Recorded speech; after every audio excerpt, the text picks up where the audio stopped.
Assalamualaikum warahmatullahi wabarakatuh. Apa kabar kalian hari ini? Semoga kita selalu sehat ya, dan selalu semangat walaupun belajar masih di rumah saja. Nah, pada pertemuan kedua ini, kita masih membahas teks deskripsi. Namun, pada pertemuan kedua ini, kita akan membahas tentang struktur teks deskripsi. Nah, pada pertemuan sebelumnya kita membahas pengertiannya ya dan ciri-cirinya.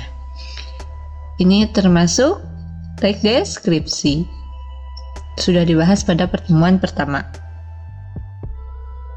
Nah, kita bahas struktur teks deskripsi. Struktur teks deskripsi terbagi 3 bagian. Yang pertama, identifikasi. Yang kedua, deskripsi bagian. Yang ketiga, pesan atau simpulan. Nah, kita bahas satu-satu ya. Struktur teks deskripsi yang pertama, ada identifikasi atau gambaran umum. Identifikasi atau gambaran umum berisi nama objek yang dideskripsikan, lokasi, sejarah lahirnya, makna nama, pernyataan umum tentang objek. Nah, jadi di identifikasi ini kalian akan membahas nama objek yang kalian jelaskannya itu apa. Kalian sebutkan lokasinya di mana. Kalau ada sejarah lahirnya juga dijelaskan juga. Nah, jika paragraf deskripsi ini sudah berurutan, pada paragraf pertama pasti suka disebut identifikasi. Karena pada paragraf pertama selalu membahas nama objeknya yang diceritakan atau dijelaskannya apa. Misalnya pada halaman 3 kita membahas Pantai Parangtritis. Lokasinya di mana disebutkan. Lokasinya ada di Yogyakarta, tepatnya berada di Kecamatan Kretek, Bantul, Yogyakarta. Nah, sejarah lahirnya jika ada dijelaskan juga, kalau tidak ada gak usah, tidak terlalu memaksakan ya, jangan mengarang-arang. Lalu makna namanya, jika ada kalian sebutkan maknanya. Misalnya Parangtritis itu dari apa maknanya, kalau tidak ada gak apa-apa. Terus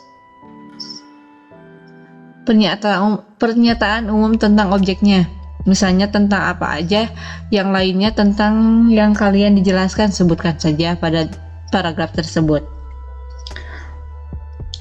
Jika kalian mau menandakan itu identifikasi, dia penjelasannya masih umum, jadi belum terlalu detail atau rinci, masih membahas nama, lokasinya di mana gitu. Nah, yang kedua ada deskripsi bagian. Pada deskripsi bagian ini berisi perinci bagian objek tetapi diperinci berdasarkan tanggapan subjektif penulis. Nah, pada deskripsi bagian ini biasanya membahas mengenai perincian tentang objek tersebut.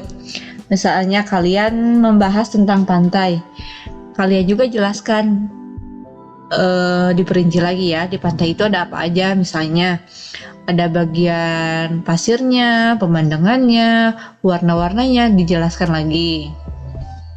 Nah, tapi di deskripsi bagian ini ada 4 bagian jenisnya, jenis pengembangan deskripsi bagiannya.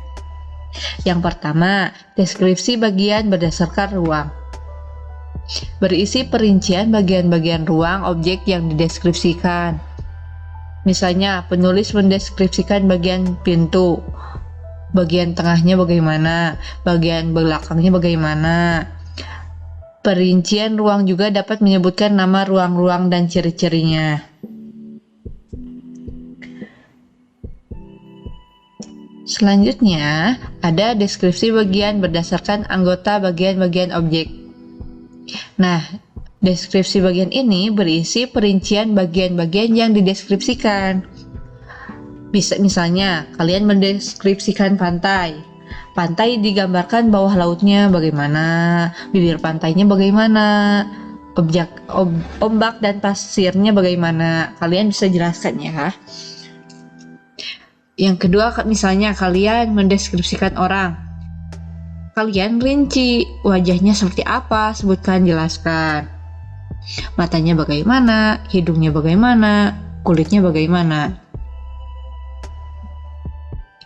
Yang ketiga, deskripsi bagian berdasarkan proses sesuatu berlangsung. Berisi perincian bagian awal, mulai meningkat, puncak atau intinya, dan penutup. Misalnya penulis mendeskripsikan awal pementasan. Nah, lalu menceritakan puncak adegannya bagaimana, mulai menyeluruhnya bagaimana sampai penutup. Misalnya juga kalian mau mendeskripsikan pertumbuhan toge misalnya. Nah, ceritakan awalnya pas hari pertama dan kedua masih bagaimana, pertengahan atau puncaknya seperti apa, akhirnya hari keberapa togenya tumbuh misalnya. Yang keempat, deskripsi bagian berupa pemfokusan. Nah, deskripsi bagian ini berisi bagian yang paling disukai dari bagian yang dideskripsikan. Contohnya, bagian yang paling saya sukai dari laut ini yaitu bagian mananya. Misalnya, dari bagian yang paling saya sukai dari pantai Pangandaran ini, saya menyukai pemandangannya. Pasirnya sangat lembut, warna airnya sangat jernih. Misalnya seperti itu. Yang ketiga, struktur deskripsi itu ada simpulan atau kesan. Simpulan atau kesan ini merupakan pernyataan akhir kesan penulis terhadap objek yang digambarkan. Nah, kita coba analisis struktur teks deskripsinya. Ini judulnya Rumah Tongkona. Nah, pada paragraf pertama di sini disebut identifikasi. Ada ya di kolom yang ketiganya. Kenapa disebut identifikasi? Karena nama objek, lokasi, gambaran umum objek. Masih membahaskan itu ya. Nama objeknya apa? Tongkonan. Lokasinya di mana? Coba di mana? Nah, ada ya lokasinya. Terus masih menggambarkan bagian umumnya. Berasal dari mana? Dijelaskan ya di sini. Berasal maknanya tongkonan itu dari apa? Dari tongkon, artinya itu apa? Nah, pada paragraf ini masih membahas mengenai gambaran umumnya. Lalu, deskripsi bagian. Ya, ini. Di paragraf ini membahas bahan kayunya seperti apa aja, ukiran-ukiran rumahnya, hiasan atap rumahnya, dibahas di deskripsi bagian ini. Nah, contoh lagi ya, ada di buku paket yang judulnya Parangtritis Nan Indah. Kalian baca terlebih dahulu.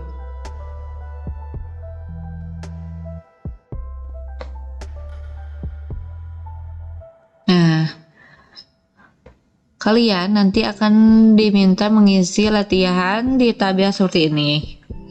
Kalian hanya mengisi paragraf keberapa sajanya dan termasuk struktur apa aja. Nah, misalnya paragraf pertama termasuk identifikasi. Nah, yang bagian ini Parangtritis yang Indah. Pada paragraf pertama termasuk identifikasi. masih membahas Parangtritis, lokasinya ada di mana, dan membahas mengenai gambaran umumnya. Lalu paragraf kedua termasuk deskripsi bagian, membahas mengenai keindahan pantai Parangtritis. Paragraf ketiga masih termasuk deskripsi bagian, karena masih membahas mengenai keindahan si pantainya ya. Nih, dirinci lagi di pantainya itu ada apa aja. Nah, sedangkan paragraf keempat ini termasuk kesan atau kesimpulan. Ini pesan atau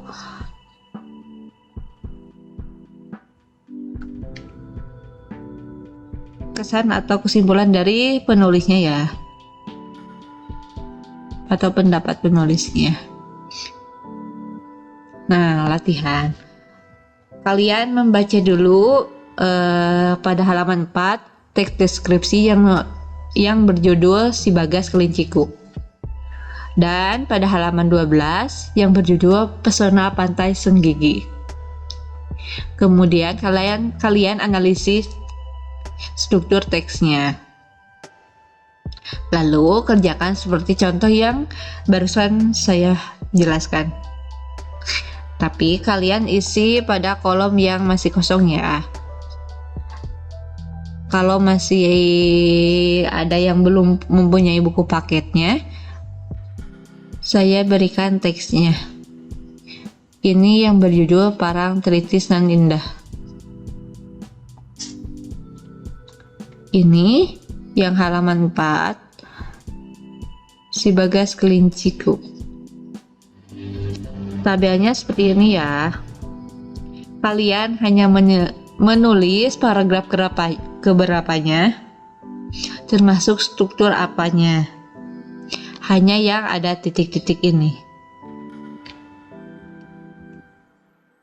Ini latihan keduanya yang halaman ke-5, Bagas Kelinciku. Sama ya mengisinya yang ada di sini.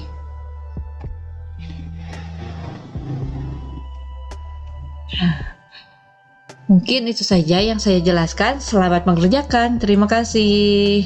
Wassalamualaikum warahmatullahi wabarakatuh.